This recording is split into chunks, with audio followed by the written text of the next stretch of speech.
This country is growing so fast that any idea is needed in order to meet the growing demands of the population, both in terms of jobs and also just in terms of more things to do. The country right now at 18.5 million is going to reach 80 million people. This is in Burkina Faso. So when we look at the region with a similar growth rate in Niger, in Mali, etc., this is extremely alarming. And if we're looking at numbers, Africa in the next 20 to 50 years, we're going up to hitting 1 billion and then beyond. So this is where the number is going to be slowly taking over Asia as the most populous continent. What we're doing is looking at some innovations, anything that we can do to really increase the economic base. And this is exactly what we're doing with this cotton gin. Given the population growth, the numbers are certainly there. What we need to is to ensure that there's also the ability to pay amongst these people. And so by introducing innovations, by introducing new ideas, what we're helping is to grow that middle class that will be able to support its own economy.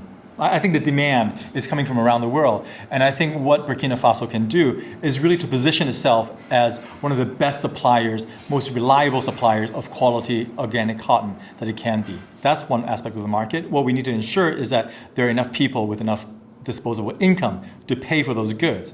And that's exactly what all these development programs, such as USAID, is doing, is to ensure that people are moving from the very poor into the middle class. Globally, I think globalization is not going to end anytime soon. And I think the cost of transportation is going to go down as time goes on. So with that, the market, there's national market, regional market, and international market. And all those is just going to keep going at a rapid speed. The holy grail of development is how do you sustain the gains that are being made? And I think Burkina Faso, economically where it is, there's still a long way to go. But I think what we're doing with this cotton fair, and certainly with the organic cotton gin, is on the way there. And what I mean by that is the private sector has got to be the private sector. And so from the US government point of view, what we're doing is we don't really care what sector you're in. I mean, obviously cotton is one investment, but we're doing a major savings and loaning program where we do loan guarantees for high-risk loans. And that's usually in the rural areas. That's usually single women or woman-headed households, and that's usually younger people who don't have any collaterals that they can make the loans themselves. And so what we do end up doing is giving them the seed money with the loan guarantee in order for them to get off the ground. It's business, right? So good business plan, you take off. Bad business plans, you don't. It's survival of the fittest, and so it really depends on what you do. And so that's our belief is a path for self-sufficiency, is a path for self-autonomy, is here are the opportunities, grab it, do your best, move on. What we're looking at is the entire value chain. And so for me, the value chain goes from the producer all the way to the consumer, and what are all those different steps that you need to get there. Obviously, with limited budget, we focus on a few things that we find are the biggest bottlenecks in this country right now. What is being mentioned, the marketing end and all of that, those are extremely important, but that's where, as a bilateral donor like USAID, we work with the other donors, the Swiss, the Luxembourg, the French, etc. Different donors have different focus on what they want to do. And so together, hopefully, it will address all the needs of the value chain. What the US government is doing right now is we're investing in the capital cost. And the capital cost is not just simply the equipment, it's also the capacity building of the workforce that is needed to get to the next phase. Now, I'll give you an example of these level of donor collaborations. Up until a few months ago, Burkina Faso was supported by Taiwan. And so there were 11 vocational schools that were producing educated young people who can go into certain industries. And so we may not necessarily do certain capacity building ourselves specifically, but we know someone else is doing it, and we sort of leverage that with each other. This is the very first conference on cotton and the cotton trade in this country. And being the very first one, I would say there are a few outcomes that I'd like to see. There's a political end to gather, to mobilize the political support that's needed. There is the public relations end. The population needs to know that this is something to be proud of. As a Burkinabe, as a West African, people need to know that this is something that's great coming out of here. And I think it needs to be educated to other bilateral and multilateral donors that this is a success story coming out of here. So that's the PR front. And then there's also the economic front.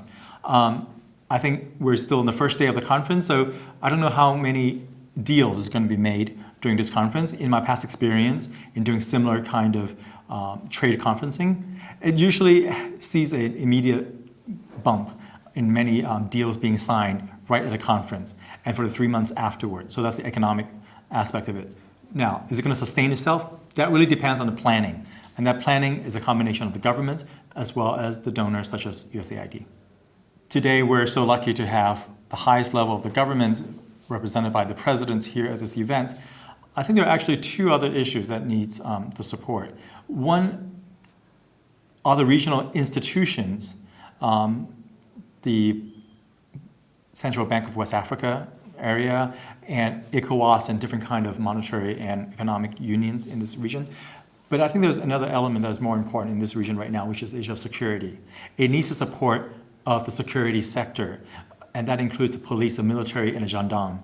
And it needs to work hand in hand to ensure that these factories, these investments, these farms, they're not being attacked, they're not being destroyed, and they can continue to produce.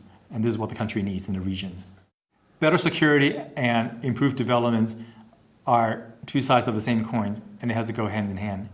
And that's exactly what this conference is contributing to, is the one aspect. More jobs, higher incomes, more economic possibility, and what I call more economic optimism amongst the populations. With that kind of economic optimism, then the young people, primarily young men, but not only limited to them, then they will they can see the opportunities, the chance of what else they can do, what are the alternatives. If you have no alternatives, joining some jihadist group is a perfectly legit option because you have no options. So for the U.S. government, through the U.S. Agency for International Development, USAID, what we focus on really is on a couple fronts. One is the capacity building of the workforce. We work with the farmers, we work with young people, we work with the merchants, we work with the women's groups. And we develop this kind of set of skills that they need, technical skills as well as business skills. Second level that we work in is the hardware. We invest in the kind of equipment, the storage houses, the seeds, better seeds for farmers. So we invest in that level of hardware that would improve the livelihood. And thirdly, we invest in a financial aspect. And what I mean by that is savings and loans.